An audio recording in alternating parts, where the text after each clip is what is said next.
Critical Blast, where pop culture gets blasted. And in the name of smooth transitions, I jumped the gun switching from one video to the other. But that's okay. That's minor stuff. At least we have Wi-Fi, unlike last night when it cut out on me at this very moment, interviewing the Force from Monster Force Zero. Tonight we are back into the realm of comic book crowdfunding, and we are revisiting some good friends of ours. We have Mike Barron and Todd Mulrooney on here on the Florida Man Project. How you guys doing tonight? Good. Doing really good. Thanks for having us. So I see that it's now running a dual campaign. You guys are on Indiegogo and on Kickstarter. We're everywhere. It's in demand. It's in demand on Indiegogo, but right now it's live on Kickstarter. Well, I kept pushing the Indiegogo version because I want to hit that next stretch goal. I want my crystal stickers and I want my Gator Rider stickers, so they don't unlock until the next limit. We like stickers. I like stickers too. I like stickers except on fruit labels. Oh man, yeah, I know what you mean, because they get under your fingernail and you're peeling them off an apple. Also, you put them on a peach, and the peach is ripe. You try to peel that sticker off, brings the peach with it. It does. That's who puts a sticker on a peach anyway? Why do we need to label fruit? We know what the fruit is. If you don't know that an apple's an apple, and an egg is an egg, and an orange is an orange, and all three of them start with N, then you shouldn't be shopping for produce. Right. So how have things been going with Florida Man? I mean, this thing is really cranking up huge here from what I've seen on the Kickstarter page and on the Indiegogo page. You guys are getting some backing here. We are greatly gratified. Yeah, definitely. It's done way better than we could have hoped. It's and obviously over at Kickstarter, it's an attempt to add a few more things, but nothing like the event that we made Indiegogo, where you can get a towel, a lunchbox, and all that stuff. But we were asked about a digital version, and therein lies what we did Kickstarter for. Mostly was to get that digital version into the hands of people that want it. And then, of course, after you get the digital version, what you do is you say, that's good enough, I want to own a physical copy, and you go back and you buy one. That's right. Hopefully. That's the deal. So does the Kickstarter one still, because on Indiegogo, you hit some stretch goals where you increased your page count and you increased the paper weight to 100 pound. Does that carry over to Kickstarter? I mean, is that going to be the 64-page, 100-pound book? Yeah, I'm pretty sure it is. You're going to need a forklift to pick it up. I mean, most books don't weigh 100 pounds, but ours will. And because of that, they're going to last forever. I've got 100-pound book here, I think. At least it comes really, really close. And that's my Edgar Rice Burroughs by Irwin Porges. And it's a tome. That's funny you should mention that, because I have the Edgar Rice Burroughs Library of Illustration behind me, and that also weighs 100 pounds. Oh, it's huge. Well, you've been on our LCS guys stream when we talk with Michael Tierney, the guy who's doing the complete illustrated Tarzan, and I think he's working on complete illustrated H.P. Lovecraft now too. Same thing he did. So that's no, it's not Lovecraft. It's Howard, Robert E. Howard. So nice. So how busy is Florida Man keeping you guys? I mean, you're going to be fulfilling it sometime here soon, and it's going to be, people going to be start asking. We're not on pace. Yeah, but it's not possible to catch up. I mean, it's not impossible. It's not impossible to catch up, but you're probably drawing right now. I am drawing right now. I am drawing page 24. You archetypes. But yeah, it's not impossible to maybe pull out a miracle, but even if we're late, it isn't going to be by much. No. No, it's not going to be late by much. We're not going to be one of those books that's a year late. No, not at all. Oh, God, and no. I keep showing bits and pieces. You know, I've never stopped showing. You That's know, what people care about. yeah, I mean, panels or whatever. You know, something I feel like might get you excited and get another backer. I've not held back on showing material. Yeah, Just not going to give away any secrets. It's those black hole campaigns that make people angry. We're getting to a portion of the story now where we have to keep it shrouded in mystery because the events are so shocking that if we let them out, we may attract unwanted attention from official sources. Uh-oh. That's no good. Well, I would just say that humor often depends on surprise, and that humor can be very rude. And I just can't tell you what the events are happening in the second half of the book, except that they'll make your head explode and your eyes bulge out of your skull, and they will make you laugh out loud. Well, that's what we want in a book. Florida Man. While we're talking about Florida Man here, why don't I just bring up show it. Show this video here. In fact, I got two mouse cursors now. Here we go.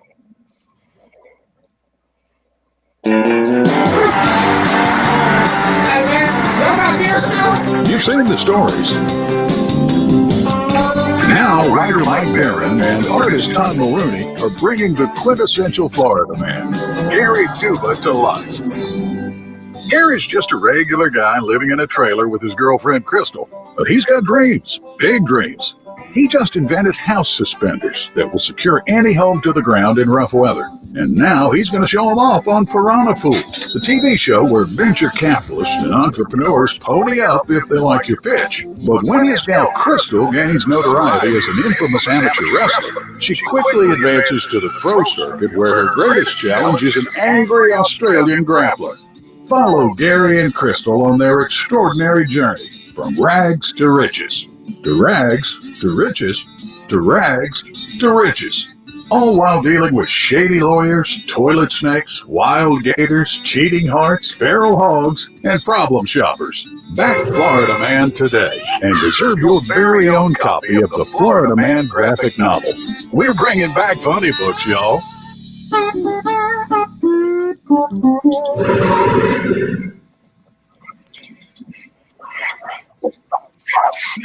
I love that video. Every time I see it, I'm just completely impressed with it. And Brian Blevins is in the chat. He's saying, I see that, Brian. Brian, you're a stitch.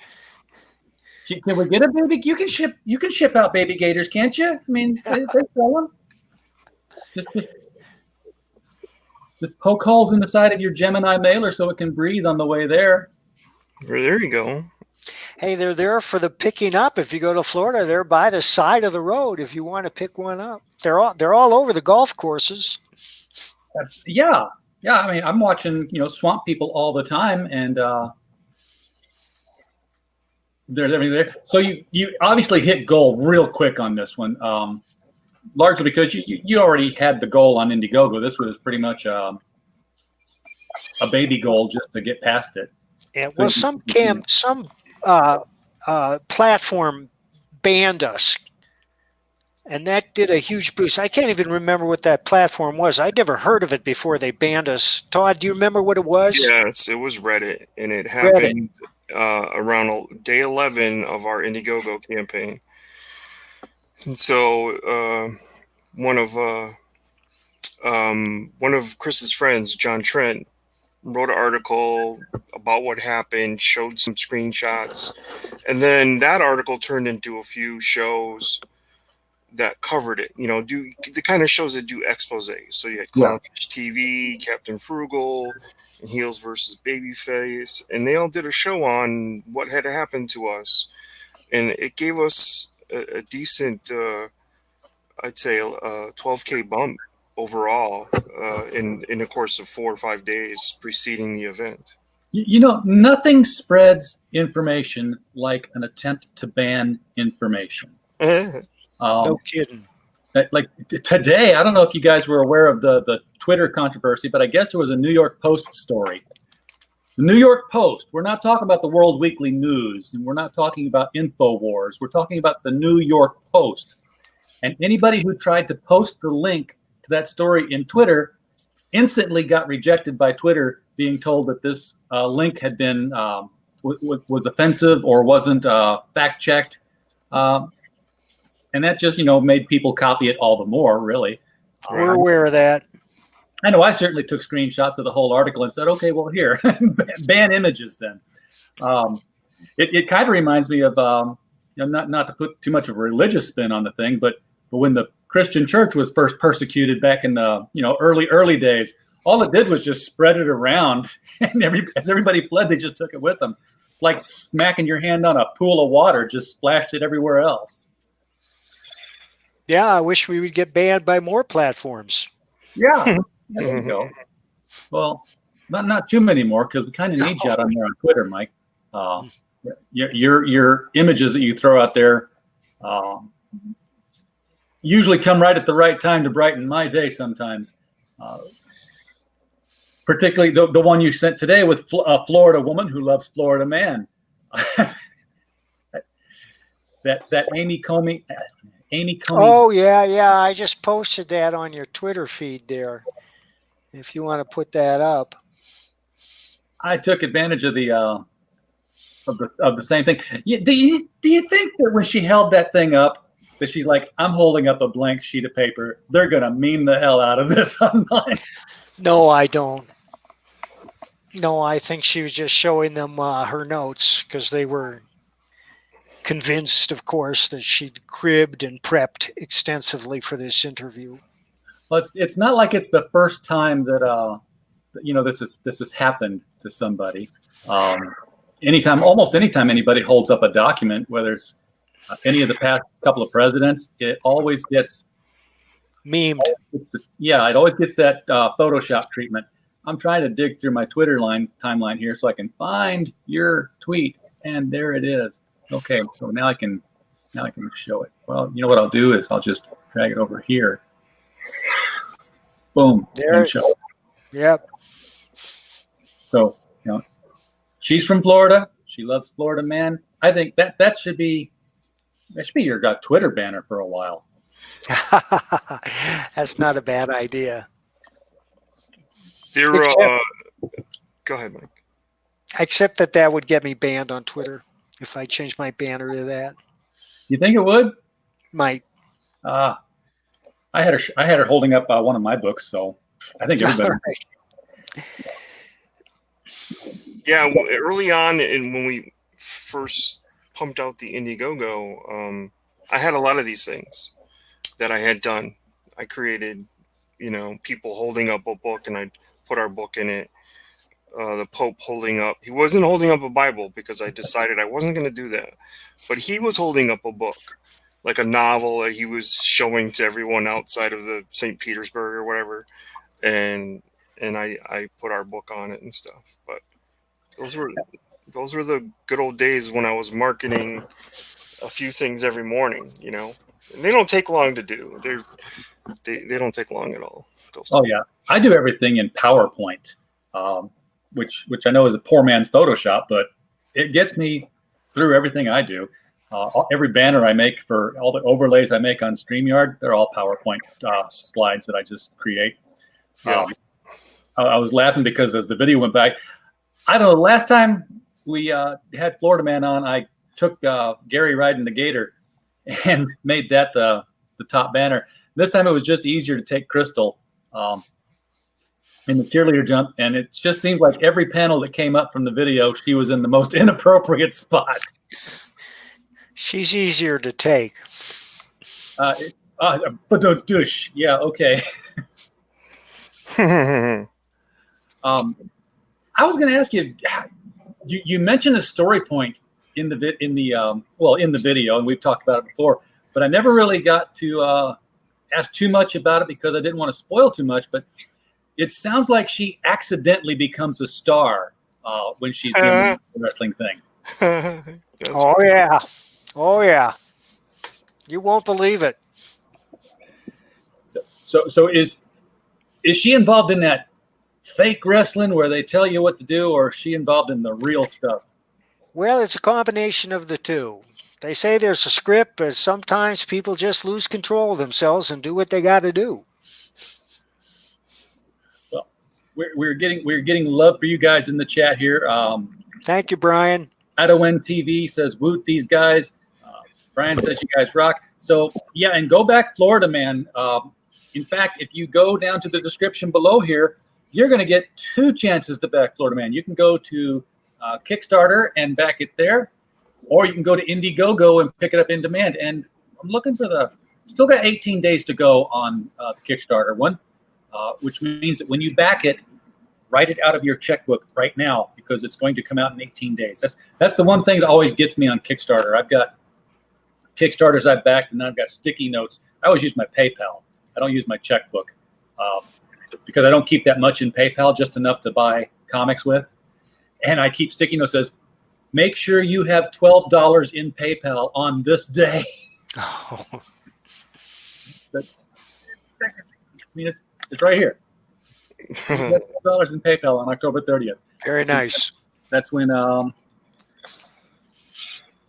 Slowpokes. That's the one I backed on Kickstarter last. The Slowpokes.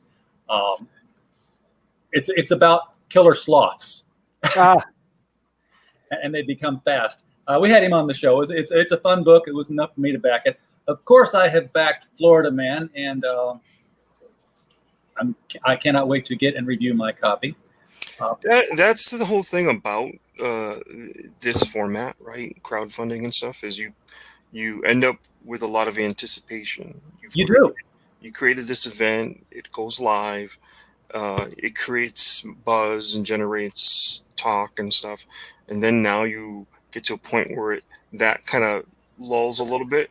Now the anticipation is there, and that's fun. That part is fun. The campaigning is a little tough. It's, we were, me and Mike were doing like 20 hours a week on shows like this. Oh, yeah.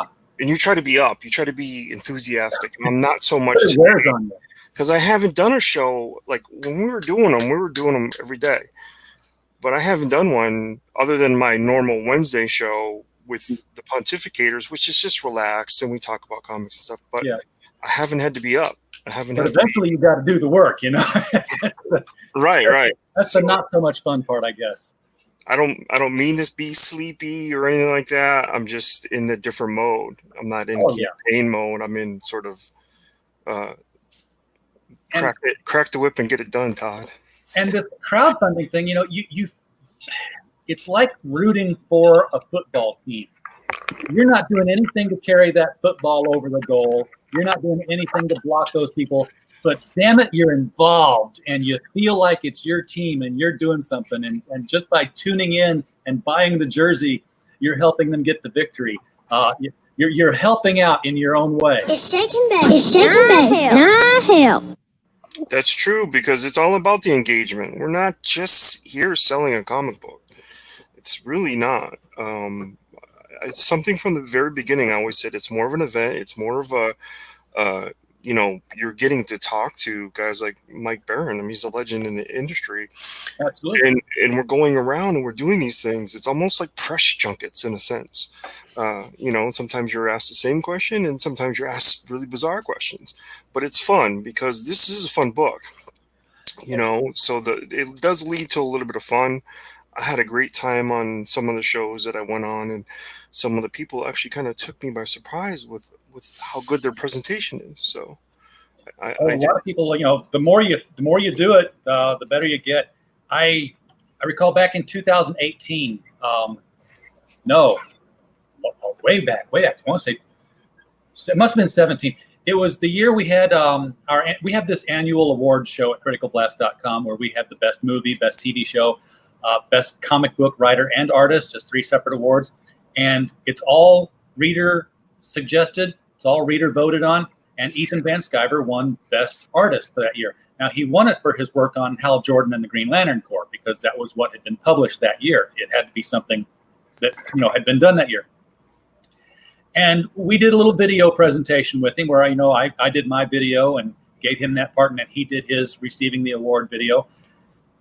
And I looked at what he was doing like a year later, and I told him, I said, Ethan, have you been like the Toastmasters or something? Because your presentation on your videos a year ago as compared to today, you're so much better at it. You're so much smoother at it.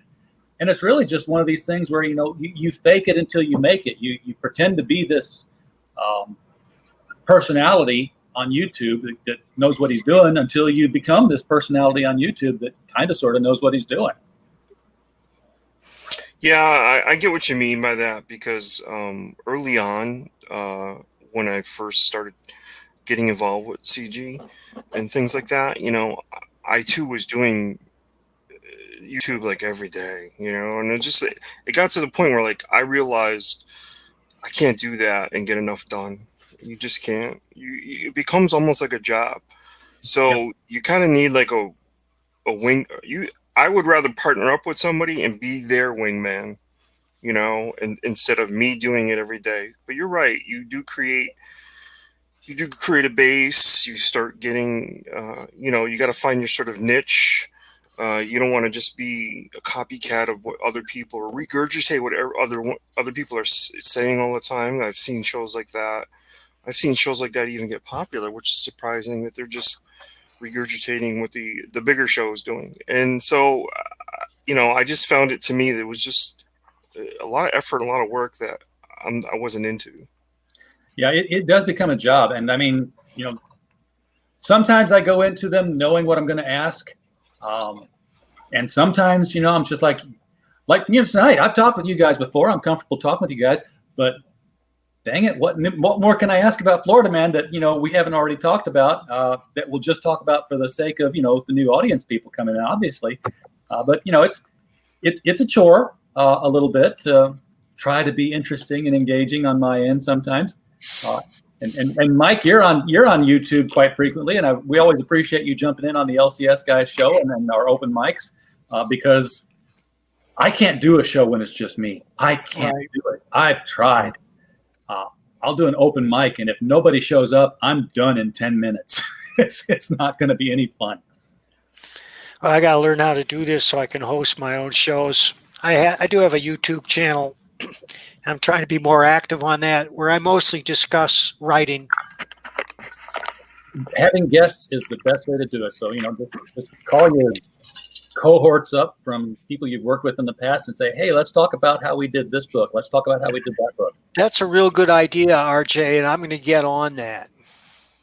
Well, I will subscribe and tune in for that. Well, thank you. You'll have 1,000 subscribers in 4,000 hours in no time. Yeah, I'm just not too tech-wise. If it were for my wife, Ann, I probably wouldn't be here right now. I hear you. Well, you guys are falling in love with this crowdfunding thing, because that seems to be the outlet that you're taking now. Todd, are you working on anything other than Florida Man? Or obviously not right now, you're not. But do you have something in the hopper after Florida Man that's going to be crowdfunded? Or I have talked to a few people. I've developed sort of a career strategy, but right now I'm thinking, honestly, what I'm thinking is get this finished, do one more, see what the feedback was, and then go from there. But there's a few ideas I have. But you talked about it almost being sort of a plan using crowdfunding, and I'm going to use crowdfunding eventually in the same way that you might with a European book, right? These are tombs, these are editions, these are 60 pages. Yeah. So that's what I'm going to do. I'm going to do 60-page graphic novels at some point, and go that route. Because I don't think people, I don't want to sell floppies through a crowdfund. So I want to give people something to put on your shelf. The things I have, the things I kept, the things I didn't sell, they're in front of me. They're in that bookshelf, and I enjoy them. I go back. They're keepsakes. There's stories. There's not. It's usually one artist, one writer. That kind of thing. Like Craven's Last Hunt, stuff like that, or some Punisher. Or Mike gave me Flash Savage Velocity, which he did a big bulk of that. These things mean something to me. You know, that's where the great stories are. They get collected into something, and I no longer think there's a viability to a 22-page $6.99 comic. Yeah, no, there's not. And I think those bigger books make the usual $20-$25 buy-in a lot easier to swallow than it was earlier on when it was like, it's a floppy and it's $40. Mm-hmm. I could tell right away that was nothing sustainable. There was no writer in the world that I was going to pay $40 for a floppy brand new out the gate. Well, as you know, I'm involved in a number of crowdfunders right now. We're just getting started on the Nexus Lone Star Bigfoot Bill book. I do have some art from that. Matt Weldon is drawing it, and it's just brilliant.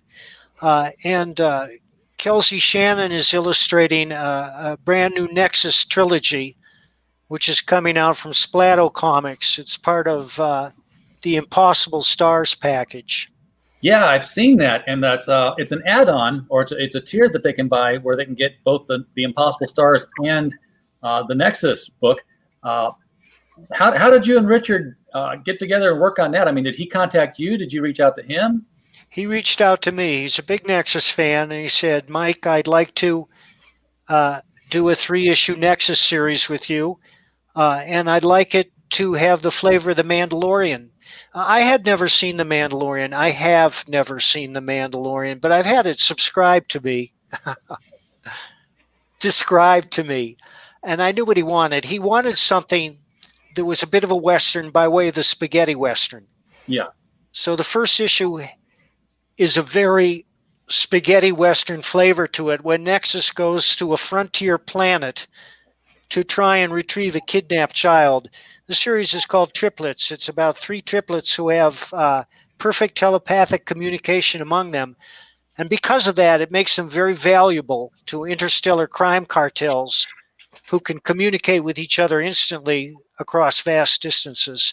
And that's the premise of the show, of the story. Well, that's cool. That spooky action at a distance thing has always been one of my favorite quantum bits of theory, that quantum entanglement that Einstein talks about, where, I'm not going to get into quantum entanglement on this show. I don't have the brain cells for it. But he's like, one thing happens, the other thing will happen the same way, and it doesn't matter if they're in the same room or light years apart. It's just an instantaneous thing. So that's what that reminds me of when you have that instantaneous communication.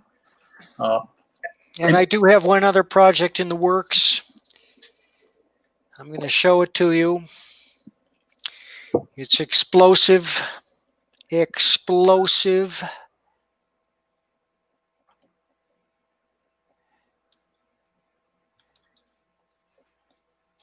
When it gets here, step away from your screens, folks. That's right. You don't want to get hit with shards of glass. It's up there. It's not here yet. I put it in your Twitter feed. Oh, that's okay. I would not know how to put something on StreamYard. I will learn. Okay, I'm going to my Twitter feed now. I thought you were sharing a screen. I was waiting for the screen share to come in. No, I that's way beyond me. See, there's a tail wagging. There's a tail wagging back there. Just a disembodied tail. Oh my goodness. All right, so let us show this, roll this beautiful bean footage, and I'm going to take the brand off of here. So this is the peaceful protests. Mostly peaceful. Mostly peaceful protest, yes. My artist is a full-time police officer. This is definitely going to stir some stuff up, Mike. I guess. Was that your intent? I mean, what was? No, it's not my intent. My intent is to tell a good story, to grab the reader by the throat and entertain him from the first page to the last. And I guarantee you, this will do it. It definitely looks like it will. All right. So where are we going to find this at? And we're just getting started. Joe Arnold, who was a police officer for the town of Windsor, is the illustrator, and he works full time, so he can do about 4 pages a week. But I already have 8 pages in hand. And do you know how many pages this one's going to be? 48. No, 40? actually, it's 56. Excuse me, it's going to be a 56-page book. He's got that very I talked about this last week, how comic book physics has a moral code. It's no matter how vile the language or how nude the woman or man, mists and dust will always be in the right place at the right time. That's right. Well, there's nothing salacious on that cover, but there's some obscenities that are barely covered up. And that's what I was trying to get to there was the placement of the leg across the F word there. So that's going to be interesting. I hope the world has actually become a calmer place by the time this comes out. But I think we're going to have an election. All right. Yeah, this is Todd's postcard, which is just brilliant. It is also the design on the towel. So if you back it at that tier, you will get this towel. And if you spread this towel out on a Florida beach, either the young woman or the alligator will come to you. Nice. Well, I love that copper tone takeoff that you've done there too. Yeah. That was just one of those. It's probably one of the better things I've done as far as it's got an oval composition, this, that, and everything. There's a lot there that as far as influence you where to look and stuff. It really worked. It really worked. You didn't really need to pull any of that art stuff to draw the eye to where you wanted it to go. I know, but it was just one of those things that it was like, I don't know, it just came to me, and that doesn't always happen when you do something like a cover or a single image, and you really want to direct the eye to the focus, unless the character's popping out at you like a Wolverine or something like that. It's really tricky. It's hard. Well, it's come to Todd a number of times. Well, it's come to me now, or maybe it's the other way around. Sorry, wrong show. You know what this image is, guys? This is the wraparound cover to your hardcover version. No. He's on the back cover. The gator's on the front cover. Everybody yell. Well, that's true. We could do that. That's what I do. I give ideas out. When you do something like that with an image like that, you just flip it basically, and everything's going the other way. So she's the main cover, and they're on the back cover. But all the gist of what you really need, and all the detail that's in this, would be on the front cover. So you just flip it. That would work. Mm-hmm. Hardcover. It already looks like it would. I bet it would work. Yep. So when there's an omnibus someday, where it's 300 pages of Florida Man, we'll remember you gave us the good for that. 300 pages, or a limited 50 print run of a hardcover of the first book. Either one is good. You could do that. You could keep going. You know what? Let's see what the feedback is. Let's see how it's received. I love feedback, and I love when people finally get their thing and they go pleasantly surprised, blah, blah, blah, blah. And maybe there's an idea of, remastering it, maybe getting it recolored or something, and doing some kind of hardcover. There's always that possibility. And then adding a secondary story to it, maybe it ends up about 80 pages. Boom. You're right. You can do that. All right. You've heard it. You heard it here, folks. Feedback is needed. At Bloody Red Baron on Twitter. Flood him with hardcover demands for the Copper Tone Gator image, and we'll make this happen. We'll make this happen this week.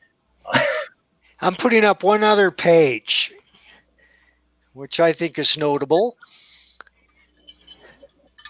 I'm getting it. Do you see it on your Twitter feed? I'm getting it. I take my page off before I pull them up because God knows what'll pop up on my Twitter feed otherwise. That's right. You got to be careful. And this is right from the opening sequence of the video. And this is an incident that I took from real life. Oh, this is the y'all got any beer left? Yeah, except that the context is completely different here. Gary is a little upset with the pawn shop owner. So he smacks him with a gator. Right. Oh, it's a baby gator. It wasn't going to hurt him none. Well, it was like a 4-foot gator. And they called in Belmont Pest Control, or are they the ones who work for Belmont Pest That's Control? Floyd. That's Gary's best friend. He's a pest control guy, and that's them fleeing the pawn shop before the owner calls the cops. Looks like the owner specializes in guitars.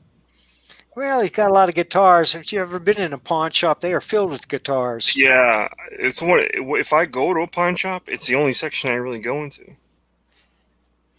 So that's why. I mean, it was Guitar just something. section? Yeah, I'm just. I would go to the counter where they say we buy gold, and I show them things like ex-wives' wedding rings, and they're like, yeah, $20. I'm like, damn. How many have you got of those? Just one so far. All right. I got dozens.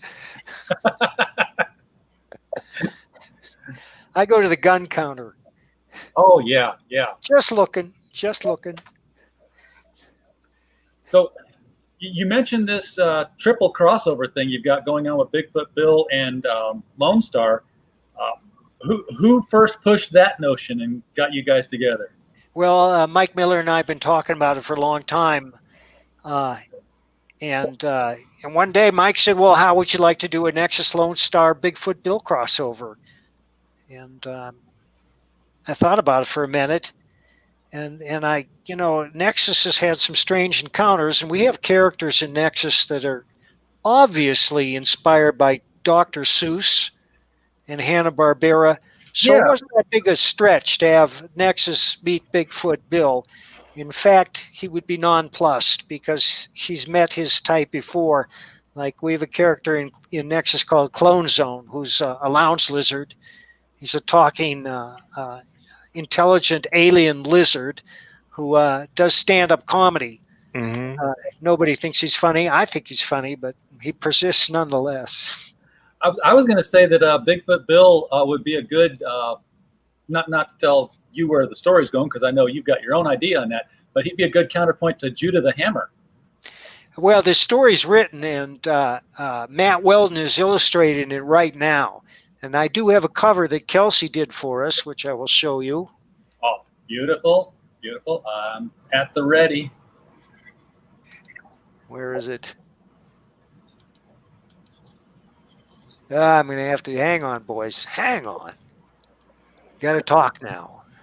Oh, well, we'll just talk amongst ourselves. We'll read the comments. What we got going on in the comments? Please. Thank you, BAP, too. Appreciate it. Thanks for getting... And he says he's interested in a hardcover. And it's not a bad idea. Maybe after the second one, we package the two of them into a hardcover. You know what? That might be a sweet deal. Because then you're basically trying to achieve a certain number where it certainly pays for what you need to get it printed, but all the work is all done. Sure. It's definitely a good idea. Yep. Mike, I'm going to have to hit you up too one of these days here because we're still working on The Devil You Know, our last anthology, 20 short stories of people who have encounters with the devil. I'm definitely going to be doing. Is it prose only or is it a comic book? It's prose only. Prose only. So yeah, I get a lot of flack for being on CG streams with non-comic book. Because I got a story for you that's ready to go. Well, we will talk. We're right. Small press, but we will talk because I'm already thinking of The Devil You Know Better. There's Kelsey's illustration for the Nexus Lone Star Bigfoot Bill crossover. I got it, and I'm sharing it. Oh, take Crystal off of his head there. That's very cool. I like the standing in the shadows effect. Now, yeah. Nexus isn't going to be very excited by running into Bigfoot Bill, but I would imagine Lone Star's world is going to be rocked. Well, I think Lone Star and Nexus are natural allies because, in a way, they're both vigilantes. Although Nexus is somewhat more reluctant, although he will take action even when not prodded by the Merc.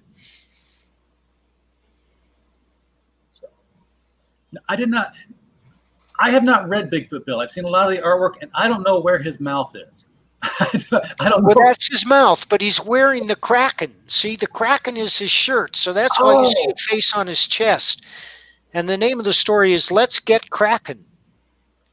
I got it now. I thought he was one of these weird alien things where it looked like in Men in Black, where the face was down here and the head was just a decoration. Yeah, well, it is kind of a symbiote, and it is a little terrifying if such a thing were real. The Bigfoot Bill books are excellent. I mean, they're really well written and beautifully illustrated. And Doug Knopple has a layout sense that's free flowing. He doesn't break a page up into panels. The action kind of flows from image to image on many pages. I mean, he does use panels, but a lot of pages are free form in the manner of Steranko. Oh yeah, I've read his out. Cardboard is one of my favorite graphic novels that I've ever read.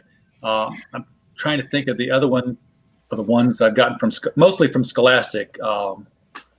Newts, I think. Yeah, Newts was another one that he'd done. So that was definitely not questioning his talent and writing ability. I just didn't get into. I didn't start backing a lot of crowd funds myself until Florida Man. Really, actually true. If I were to bring up my history, there'd been like 2 before Florida Man. Then I'm like, okay, you know what? I'm just going to start getting into these things, and because I can't review them if I don't have them. All I can do is talk about supporting them, but I can't read them and say, okay, guys, here's the grade I'm going to give it, which is kind of useless anyway when I think about it, because when I review it, everybody's already got their copy. It's not like it's going to send them out. Well, RJ, you provide a very valuable service. That's all we can do. It's just talk to people that most people don't get a chance to run into. Obviously, there's no conventions this year, so they can't run into Mike or Todd at a Comic-Con and say, hey, what are you doing this upcoming year, and can you sign this for me?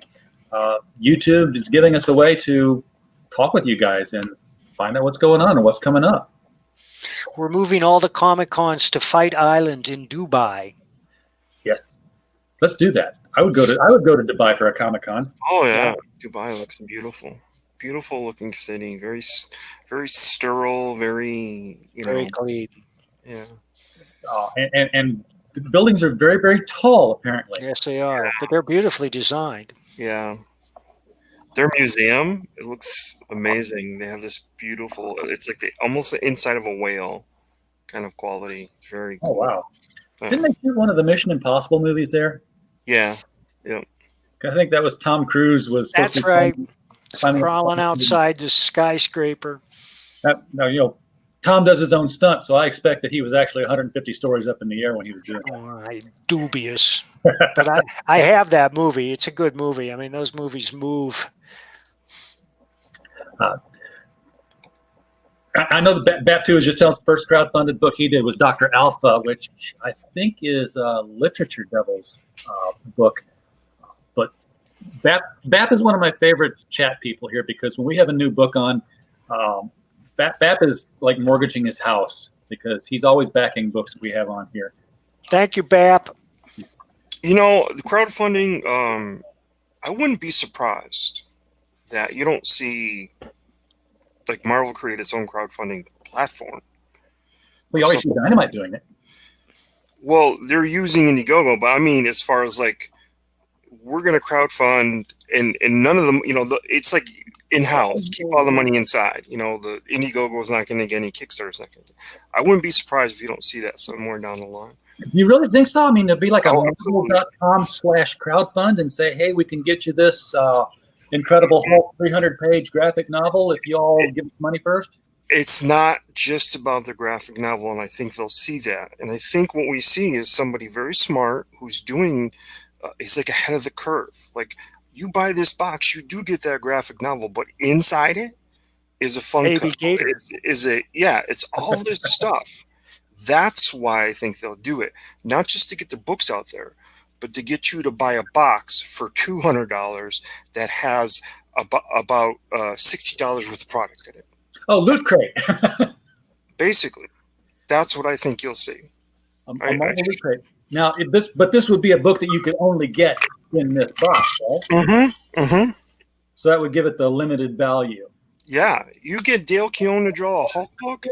Again, 60 pages. You put a figure that looks like his Hulk in there, and maybe a Hulk sticker and bookmark. A reprint of the big green holofoil book that they did. Oh, absolutely! Boom, $200 pop. Boom, easy. If they don't, then they're not really thinking. They've stopped thinking over there. If they don't do something like that, they've stopped, and they're just running on whatever, caffeine. Because if the thinking is gone and you're not watching what's going on, you're not watching what Ethan Van Sciver's pulling, it's giving you a lot of bang for your buck inside of a box.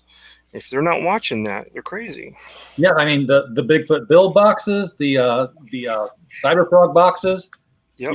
You start out with a book, and as and they would have to follow along with that stretch goal and add-on tiers structure, so that that's what I love about all the things I back. I backed Jim Balance Tarot Witch of the Black Rose edition, and it was like the first 10. I forget how many issues it was, but it was a lot of issues in one graphic novel. It was number 1 through whatever. And it was 20-year anniversary. I backed the book. By the time the book got funded, it had crossed so many stretch goals that I had a second book. I got signed cards. I got this keychain here of one of the characters. I got a print. So like you got more than you bargained for because more people got involved. Look, think of it this way, right? If you're gonna go this route of graphic novels, because I think they will, you already see it with DC. Now they're not really original graphic novels; they're taking like 10 teams and they're putting them all in one book, and you're getting about 80 pages. I mean, that's one way to get your book out there and get a lot of people. But I think if you did a graphic novel, even though you were going to hit the bookshelves, but if it first was available in the format that I'm talking about, with it, 80 pages of a new Hulk story, Peter David, Dale Keown, a figure of this, of that, all in one box, and you charge $200 a pop, I bet you they'd sell millions and millions of dollars. But let's see if they do it. They're crazy if they don't. Be something to watch for. I doubt Marvel's watching me right now, but somebody can get it to them.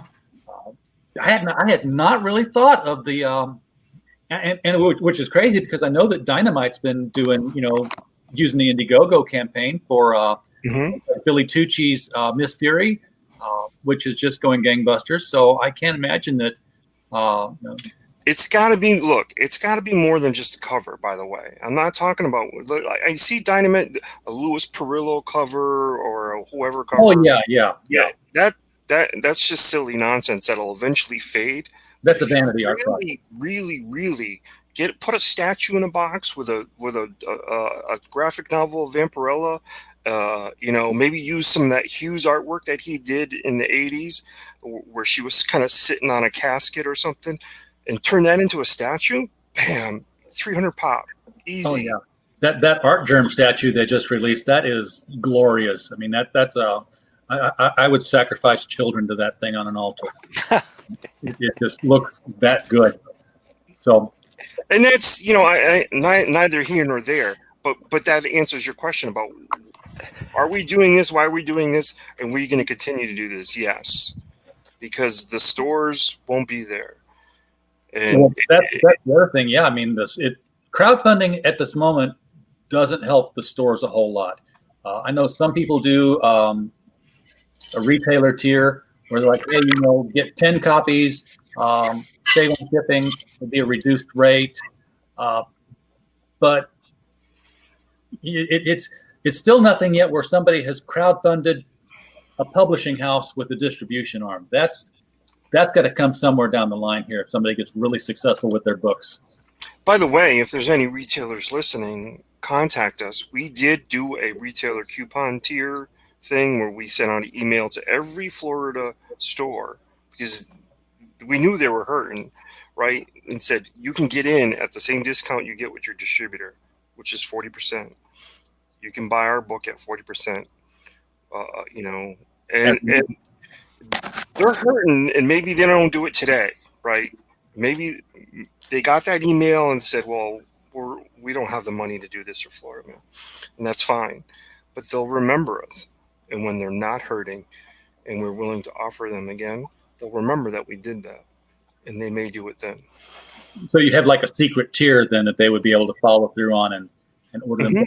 That's cool. I will tell my LCS guy, Dave Dyer, who's on the LCS guy show with us every other week. Mike, we're gonna have to have you back on that again sometime soon here too. I would be delighted. Yeah, we had Bill Williamson on. Bill Williamson. Willingham, I watched that. Yeah, Bill Willingham. Right, he was on last Saturday. I don't get old, Mike. It sucks. You start crossing people's names over with each other, and What's your name again? I tuned in. I really tuned in to hear, like, you guys had a lot of current events to talk to him about, and I get that. Oh yeah, but I was really tuning in to hear Bill Willingham talk about, because did you see he had like 9 Eisners behind him? Yeah, Fables and Elemental, all these things.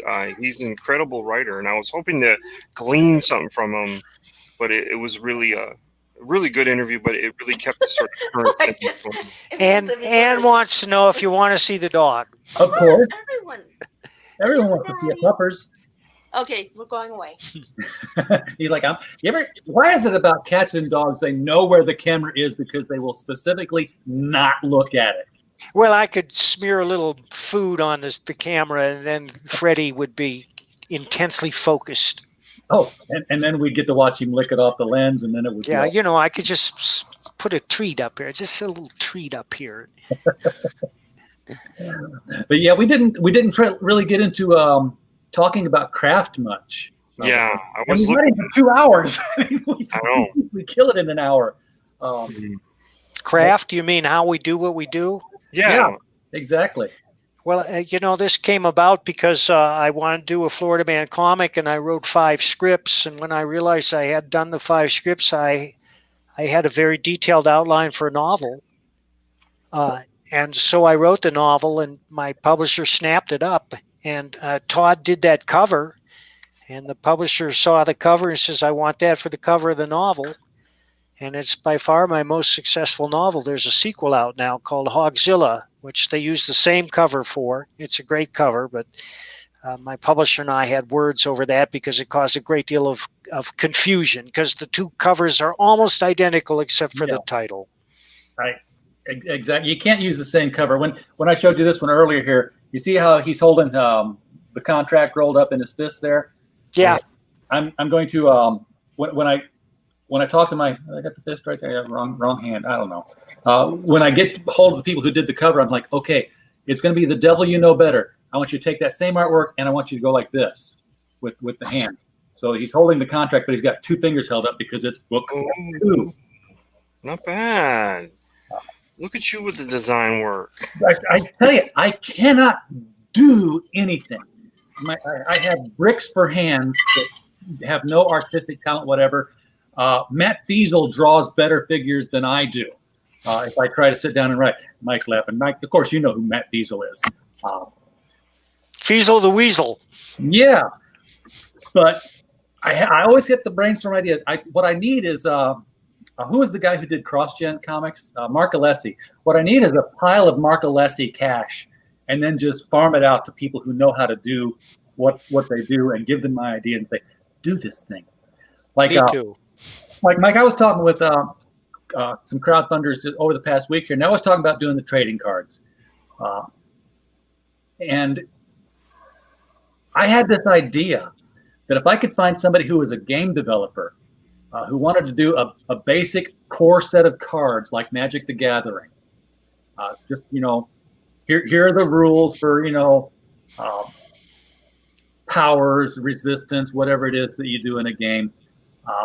And here's the upper and lower limits for everything. And then just release it into the wild. And everybody who does a crowdfunded comic has the option of saying, hey, you know what? When you crowdfund my comic book, you're also going to get a booster pack of, 6 of the RJ card game here, where, our characters will then be able to be slide into your deck, and you can surprise your opponents by throwing out a Cyber Frog against a Hell Priest or something. I was like, I think that would be a great add-on for people's books. It would be a good idea, but you'd have to get permission from all the creators. No. That's just it. The creators are the ones who would put their own cards out. Oh, I see. So, Sure. if Ethan Van Sciver said, hey, you know what? I'm going to put out a Cyber Frog card that you'll be able to play in that game. I know the rules of the game. Here's the limits. Cyber Frog would be this, and this. And here's my card. And you can get it at this level, and then you throw it into your deck, and it's an official card in the game. We would. The game itself would have to be like generic characters that you make up, right? Generic items. But yeah, you could have you can put out a Gary card and an alligator card and a 6-pack of beer card, and have them do whatever they do in the game. That's not a bad idea. That's what I do. I think about stuff, and then it never comes to pass because we certainly have enough characters. Exactly. You and everybody else, actually. So, and I had a thought on the top of my head, and now it's gone. So, having forgot already, I'm just going to look at this cover again and show people how cool it is. Now, how you've already got this all the way written, right? This is. Oh yeah, it's done, and Matt is tearing through the pages, and they're just unbelievable. If you don't mind, I will show you one. I don't know. Show me everything you want to show me. All right. Oh, I know what. I got that thing. Yeah, hang on.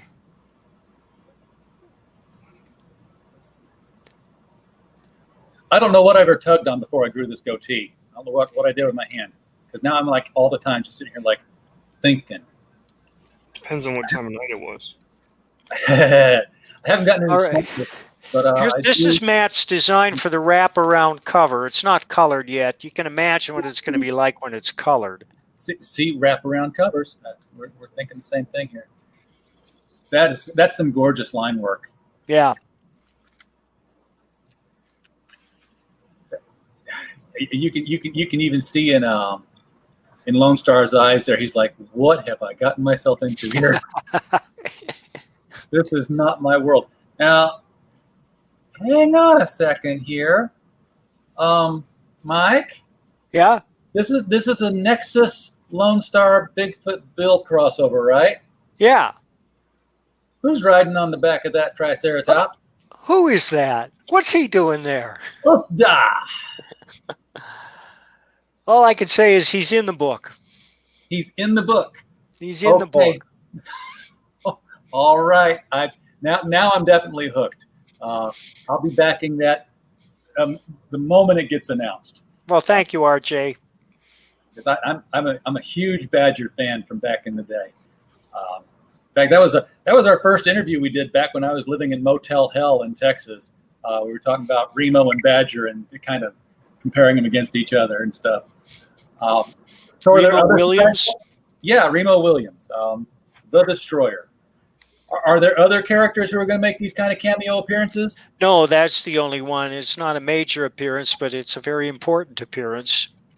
Because I see this other one here. His name it says Scout across the back of his jacket. I'm like, oh, no, that can't be Tim Truman's Scout, because Tim Truman didn't get involved in this project. No, it's not Tim Scout. But there are going to be dinosaurs involved, so that's definitely. That sure does look like Tim Truman's Scout. But I didn't ask Matt to put him in there. That might just be an homage. And there's a diver, Diver 8. I see an 8 on his shoulder, and looks like he's a scuba diver. What part? What if this were clock? Where would? Oh, I see the diver. Yeah. There's a lot going on here. Yeah. I don't know what that diver's doing there. I'm not sure he's in the story. He may be. I may have forgotten him, but I don't think so. No, I think that's Matt just having a little fun. And then, of course, all the Kryptonian crystals sticking up from every which direction here. Right. So this is going to be a lot of fun. Do you know when they might launch this, or when you're going to start? No, I don't. I don't know. That's up to Mike and Doug. But I know Matt is tearing through it, and I wouldn't be surprised if it comes out before the end of the year. But I wouldn't be surprised if we're after the new year too. Well, it's been a crazy year, so I wouldn't be surprised if it's not until after. I wouldn't be surprised if there's not anything really new until after the first of the year. Everybody's got to finish up what they're on right now. Well, we are launching a Badger novel. Let me show you the cover to that. Yes, my lovely wife Anne is ramrodding that program. I wouldn't be able to do it without her. I can barely operate this computer. I can barely operate my smartphone. It's smarter than me. My smartphone is listening to me when I'm not talking to it. That's what's there it is. Oh. By two-time Eisner winner Mike Barron, Badger. Now, who's doing the artwork on this one? That's a novel, but that's Geraldo Borges who did the cover. Okay. Yeah, he looks angry, and he looks a little insane there, which is Badger. That's all we ask. Oh man, that's gonna be cool. So this is going to be launching this year. Probably in a month or two. Awesome. Already written, just working on. Oh yeah, it's done. It's done. And if you've read the Nexus novel, you know what to expect. You'll love it. You know, it takes Badger places he has never gone before. Well, that's going to be all kinds of fun. I have been missing some Badger. I've got a lot of holes in that collection too. It's time for me to go hit some. We can talk about that because I have every issue. All right. Well, I used to go to comic shops and there'd be back issue boxes. Hard to find those anymore because to survive, they've had to move them out and replace them with Funko Pops. A Badger Funko Pop and a Nexus Funko Pop. You got to be getting on those things, Mike. Oh no! Wait! Hold on. That's not a Funko Pop, but that is an Amazing Heroes Nexus action figure. Is this something new, or is this something you've had as a keepsake that you just keep around handy? Well, I have a handful of them, but I think that who is doing this series? Amazing Heroes is doing this. They're going to bring that out along with a Badger action figure. And I can show you the Badger action figure, too. I have a graphic for that. So these are going to be new things coming out from Amazing Heroes. Yes. Hitting comic shops? Probably.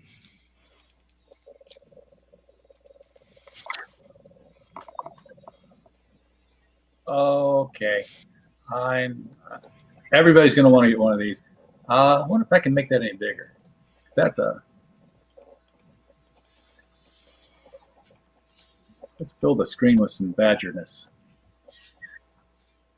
Okay. That's as big as it's going to get without freaking out. Yeah, that. And, when you get the Badger action figure, you can fit him with your own baggy pants.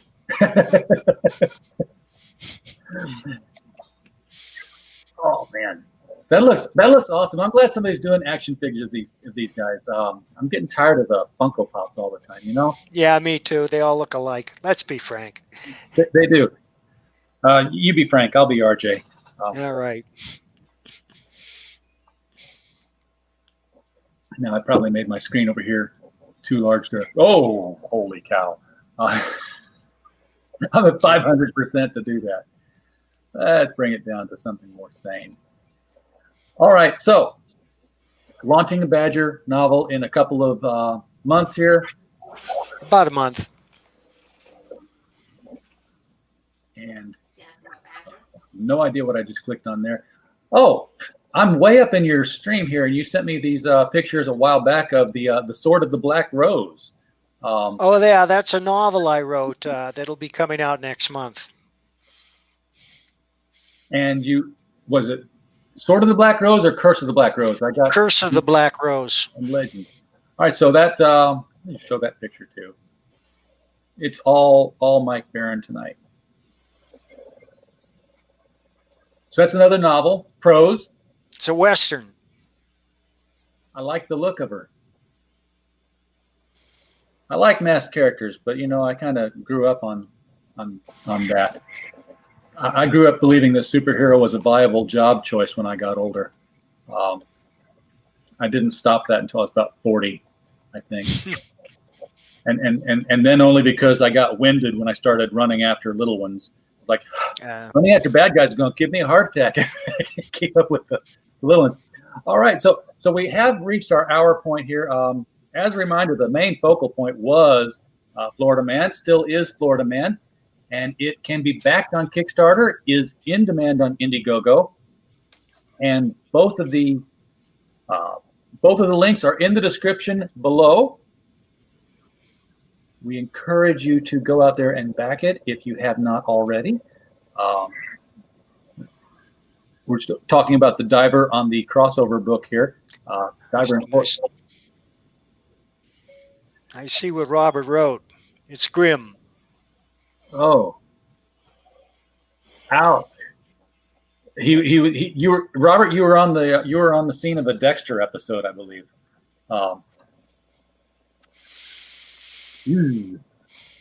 Okay, and on that happy note, everybody go out and buy Florida Man because it's a lot more fun than that, and a lot funnier. I just noticed the guy wiping out in the background here because I finally blew up this postcard to my full screen size, and it's a nice detail in the back. And there's a gecko under the tree. Yep. Todd, you snuck a gecko in there. He seemed like he wanted to be getting a good view of her derriere too. So Is he wearing sunglasses? no, no. Okay. I was zooming in to see if it was like the Geico gecko or something, and he was just No, not that gecko. Nobody likes that gecko, and nobody likes the emu either. Oh my God, those are just that is such a tortured stretch of linguistics to get the limu, emu, LMU, and Doug. And Doug. Yeah, that's we've lost some creativity in our commercial people. Maybe I should go crowdfund some comics. I'd like to see a gecko emu cage fight, and the winner will get all the insurance policies.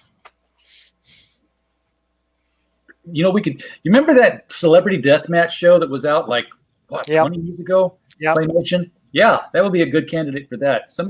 Some enterprising YouTuber out there, go out there and animate us a limu, emu, gecko cage fight thing. I think the emu would probably eat the gecko and it'd be over in a minute. He'd just swallow him whole. Yeah, but maybe that gecko has unknown resources and will attack the emu from inside and carve its way out. Ooh, I did that in a book. I did that in what was the title of it? All my books are usually right here, but this one is not. That was in Strange Imaginings, and that was in a. That is pretty strange. It's very strange. The Top Secret U.S. Military Extraction of Oz, and it was all about what Dorothy did after she got back from Oz.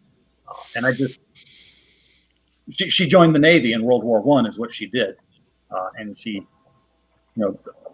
found out that she didn't find out. Everyone found out that the Germans were winning because they had Valkyries from the Nibelung, from, their mythology. Mm-hmm. And all England had was some card soldiers that weren't really any good.